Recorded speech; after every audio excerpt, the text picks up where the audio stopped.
मास परिवार कई पीढ़ियों से बहुत हैंडसम रहा है। उनकी खूबसूरती के लिए कई लोग उन्हें पसंद करते हैं और इसी खूबसूरती की वजह से वो बहुत सारा पैसा भी कमाते हैं। सबसे बड़ा बेटा ओकिस एक इंटरनेट इन्फ्लुएंसर। उसके लुक्स की वजह से उसके लाखों फॉलोअर्स हैं और उसे एक लव गुरु भी माना जाता है जो लड़कों को उनके क्रश को इम्प्रेस करने में मदद करता है। पिता पाकर उनकी माँ से मिलने से पहले एक हार्ट ब्रेकर हुआ करते थे जिन्होंने 1200 से ज्यादा लड़कियों को डेट किया था। वहीं उनकी माँ को भी हैंडसम माना जा सकता है क्योंकि उनके फीचर्स काफी मर्दाना हैं और उनकी साफ साफ मूंछें भी हैं। आखिर में कहानी का हीरो कुलिन सबसे छोटा बेटा है और उन सब में सबसे ज्यादा अट्रैक्टिव है। यह परिवार गुड लुकिंग लोगों वाली अपनी जिंदगी का आदी हो चुका है, सिवाय कुलिन के जो अपनी हैंडसमनेस की वजह से नॉर्मल जिंदगी जीने के लिए स्ट्रगल करता है।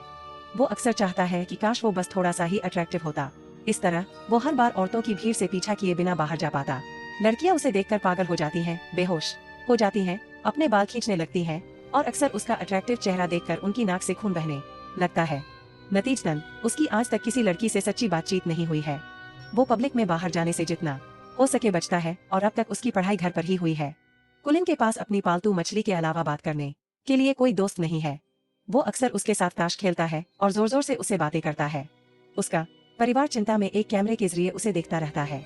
वे चाहते हैं कि वो एक नॉर्मल टीनेज लाइफ जिए और उसकी मदद करने की पूरी कोशिश करते हैं। ओकिस उसे अक्सर लड़कियों की तस्वीरें दिखाता है ताकि किसी के साथ उसका रिश्ता बन सके। हालांकि कुलिन कहता है कि उसे ऐसी लड़कियां पसंद है जो उसे पसंद न करें। वो चाहता है कि उसे उसकी पर्सनैलिटी और इंटरेस्ट के लिए देखा जाए, न कि उसके चेहरे के लिए।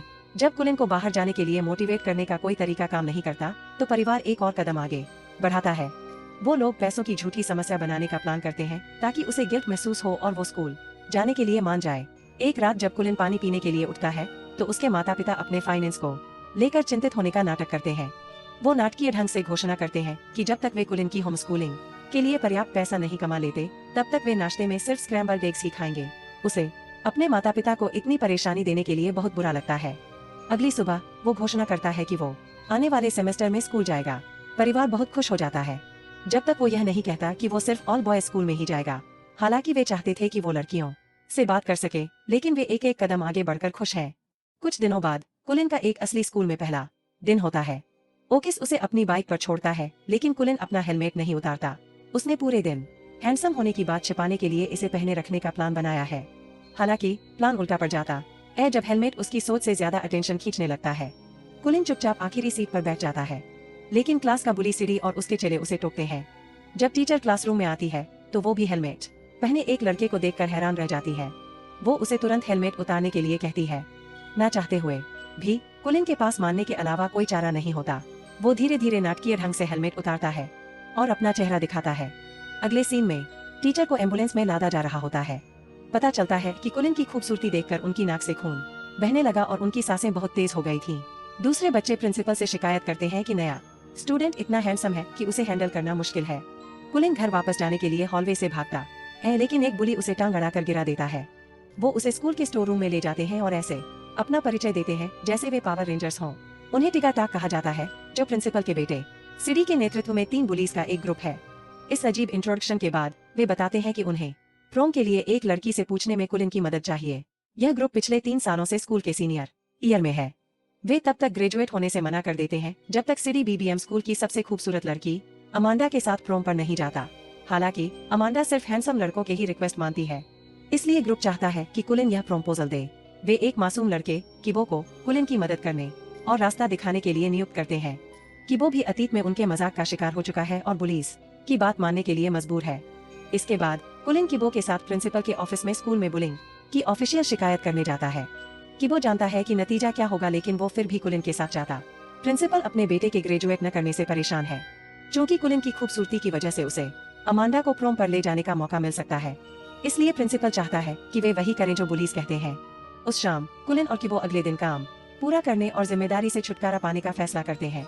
किबो पहला इंसान है जिसने कुलिन के प्रति दया दिखाई है, जिसका उसकी खूबसूरती से कोई लेना देना नहीं था। हालांकि दिन प्लान के मुताबिक नहीं गया, लेकिन वो एक दोस्त पाकर खुश है।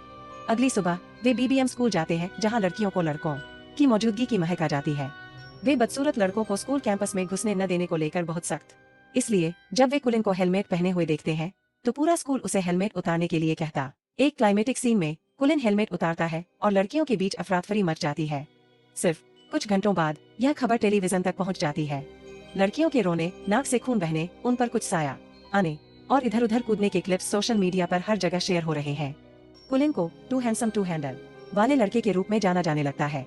बीबीएम स्कूल की सबसे हॉट स्टूडेंट और मॉडल अमांडा भी यह खबर सुनती है और तुरंत कुलिन पर फिदा हो जाती है। वो पहला लड़का है जो खूबसूरती और स्टेटस में उससे मेल खाता है। वह तुरंत उसे इम्प्रेस करने को अपना मिशन बना लेती है। जब खबर बहुत बड़ी हो जाती है तो लड़कियों की भीड़ मास रेजिडेंस के सामने इकट्ठा हो जाती है। परिवार उनसे घर के टूर के लिए पैसे लेना शुरू कर देता है। कुलिन, जो गलियों में छिपा हुआ है, अपने परिवार को न्यूज पर देखता है। उसे अपने ही लोगों से धोखा और इस्तेमाल किए जाने जैसा महसूस होता है। जब वे उसे फोन करते हैं तो वो घर आने से मना कर देता है और तब और भी दुखी हो जाता है जब टूरिस्ट द्वारा उसकी पालतू मछली को गलत तरीके से हैंडल करने से वो मर जाती है। वो अब गलियों में उसका पीछा कर रहे पागलों से छिपकर एक बिल्डिंग की छत पर है। अचानक एक लड़की उसके पीछे आती है और पूछती है कि क्या वो छत से कूदने वाला है। कुलिन उसे देखकर हैरान रह जाता है क्योंकि उसे देखकर न तो उसकी नाक से खून बहता है और न ही वो बेहोश होती है। वो लड़की बात करने से मना कर देती है और बस चली जाती है। कुलिन इतना नर्वस है कि मुश्किल से बोल पाता है। इस मुलाकात से उसका दिन काफी बेहतर हो जाता है। थोड़ी देर बाद वो किबो को फोन करता है जो उसे लेने आता है और अपने घर पर इनवाइट करता है। वो और उसकी दादी कुलिन का स्वागत करते हैं और कहते हैं कि वो जब तक चाहे रह सकता है। किबो के कमरे में घुसते ही वो 2 रेयर कलेक्टिबल प्लेइंग कार्ड्स देखता है और उन्हें देखकर हैरान रह जाता। उन्हें एहसास होता है कि उनके कई कॉमन इंटरेस्ट है और प्लेइंग कार्ड कलेक्शन उनमें से एक है। अगले दिन वे कल वाली लड़की को खोजने के लिए ऑल गर्ल्स स्कूल जाते हैं। जब वे वहाँ होते हैं तो वे अमांडा से भी मिलते हैं और उसे सिरी द्वारा भेजे गए प्रपोजल की फाइलें देते हैं। अमांडा कुलिन की खूबसूरती से प्रभावित न होने का नाटक करती है, लेकिन उसके जाने के बाद उसकी नाक से बहुत खून बहता है। कुलिन अपनी क्रश को सीढ़ियों पर देखता है, लेकिन उसके आसपास की दूसरी लड़कियां उसे उससे मिलने नहीं देती। अगले कुछ दिनों तक किबो और कुलिन सब कुछ एक साथ करते हैं और सबसे अच्छे दोस्त बन जाते हैं। एक दोपहर किबो कुलिन को फुटसल खेलने ले जाता है, जहाँ वो अक्सर अपनी क्रश रेरे से मिलने जाता है। मैच के बाद कुलिन छत पर मिली लड़की को पास की एक दुकान पर काम करते हुए देखता है। वो उसे घूरे बिना नहीं रह पाता। तभी किबो आता है और रेरे का परिचय उससे कराता है। कुलिन को पता चलता है कि वो किबो की भी क्रश है जिसके बारे में वो पहले बात कर रहा था। दोनों काफी करीब लगते हैं, जिससे कुलिन को जलन होती है। वो उस रात मुश्किल से सो पाता है क्योंकि यह एहसास उसके लिए नया और कंफ्यूजिंग है। फिर उसे याद आता है कि ओकिस एक लव गुरु है और वो उसके साथ एक मीटिंग फिक्स करता है। जब वे अगली सुबह मिलते हैं तो ओकिस खुशी के मारे रोने लगता है। वो उस दिन का इंतजार कर रहा था जब वो अपने भाई को लड़कियों पर सलाह देगा। कुलिन ने अपने परिवार को माफ कर दिया है कि उन्होंने उसे उसके फैंस के हाथों बेच दिया, क्योंकि अगर ऐसा नहीं होता तो वो कभी रेरे से नहीं मिलता। इसके बाद दोनों भाई किराने का सामान खरीदने जाते हैं, जबकि ओकिस उन चीजों की लिस्ट बताता है जो कुलिन को अपनी क्रश को इम्प्रेस करने के लिए करनी चाहिए। जैसे जैसे कुलिन ओकिस के सुझावों पर अमल करता है, उसे एहसास होता है कि वो रेरे को उतना नहीं जानता जितना कि वो जानता है, लेकिन वो अब भी अपने पहले प्यार को छोड़ना नहीं चाहता। एक दोपहर अमांडा लड़कों के स्कूल आती है और कुलिन को अपने जन्मदिन का इनविटेशन देती है। इसके साथ ही वह उसे तोहफे में एक फोन भी देती है। उस दिन बाद में किबो, कुलिन और रेरे कराओके के लिए जाते हैं। आखिरकार रेरे और कुलिन को एक साथ गाने का मौका मिलता है, जबकि कुलिन उसके साथ डुएट गाने के लिए उत्साहित है। रेरे का ध्यान सिर्फ किबो पर है। उसे जल्द ही पता चल जाता है कि वो भी किबो को पसंद करती है। यह सच जानकर उसका दिल जलन से टूट जाता है। तो जब किबो आसपास नहीं होता तो वो सीधे उससे पूछता है कि क्या उसे किबो पर क्रश है। शुरू में रेरे मना करती है, लेकिन जब कुलिन झूठ बोलता है कि किबो अमांडा से प्यार करता है तो उसका चेहरा उतर जाता है। उसकी एक्सप्रेशन उसके शक की पुष्टि करने के लिए काफी है। घर लौटने के बाद कुलिन अमांडा को फोन करता है और उसे एक फेवर मांगता है। वो खुशी खुशी कुछ भी करने के लिए तैयार हो जाती है। अगले दिन कई लोग उसका जन्मदिन मनाने के लिए वेन्यू पर इकट्ठा होते हैं। जब कुलिन और किबो पहुंचते हैं तो अमांडा उनका स्वागत करती है। अजीब तरह से वो कुलिन से ज्यादा किबो में इंटरेस्टेड लगती है। वो उसे अकेले में बात करने के लिए किनारे भी ले जाती है। उसी समय रेरे पार्टी में पहुंचती है और अमांडा को किबो को किस करते हुए देख लेती है। दिल टूटने पर वो बाहर भाग जाती है। उसकी कमजोरी का फायदा उठाते हुए कुलिन उसके लिए अपनी फीलिंग्स कबूल कर लेता है। रेरे उसे धन्यवाद देती है, लेकिन कहती है कि उसने उसे कभी दोस्त से ज्यादा नहीं देखा। अपने इकलौते सबसे अच्छे दोस्त के खिलाफ साजिश रचने के बाद भी कुलिन को बदले में कुछ नहीं मिलता।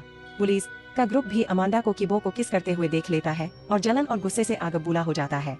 वो इसके लिए किबो की पिटाई करते हैं, जबकि कुलिन पास से ही देखता रहता है, इतना डरा हुआ कि बीच बचाव भी नहीं कर पाता। बाद में वो किबो को घर लाता है और उसकी दादी के साथ उसके घावों पर पट्टी करता है। उसे दर्द में कराहते देखने के बाद ही कुलिन को एहसास होता है कि उसने बहुत बड़ी गलती की है। अगले दिन किबो उसे अपने कार्ड कलेक्शन से एक लेजेंडरी कार्ड देता है जिसे कुलिन बहुत समय से चाहता था। गिल्ट से भरा हुआ कुलिन अब तक की अपनी सारी गलतियों को मान लेता है। किबो इस धोखे से हैरान और दुखी है। वो कहता है कि अगर उसे पता होता कि कुलिन भी रेरे को पसंद करता है तो वो उसे छोड़ देता। ये शब्द कुलिन को और भी ज्यादा दुखी करते हैं। आखिर में किबो उसे तुरंत घर से निकलने का आदेश देता है। यह जानते हुए कि वो गलत है, कुलिन बस चला जाता है। वो आखिरकार 1 महीने बाद घर लौटता है। उसका परिवार बहुत खुश है, लेकिन कुलिन के लिए ऐसा नहीं कहा जा सकता। वो खुद को अपने कमरे में बंद कर लेता है और किसी से बात नहीं करता। लेकिन सबसे ज्यादा वो अपने सबसे अच्छे दोस्त को याद करता है। दोनों कभी कभी एक दूसरे से टकराते हैं, लेकिन एक नजर से ज्यादा कुछ शेयर नहीं करते। घर पर कुलिन की माँ उसकी सलामती को लेकर चिंतित है। वो एक रात उसके पास जाती है और उसे उसकी पालतू मछली देती है जो कभी मरी ही नहीं थी। वो उसे यह भी बताती है कि अगर वो चाहे तो वापस होम स्कूलिंग कर सकता है।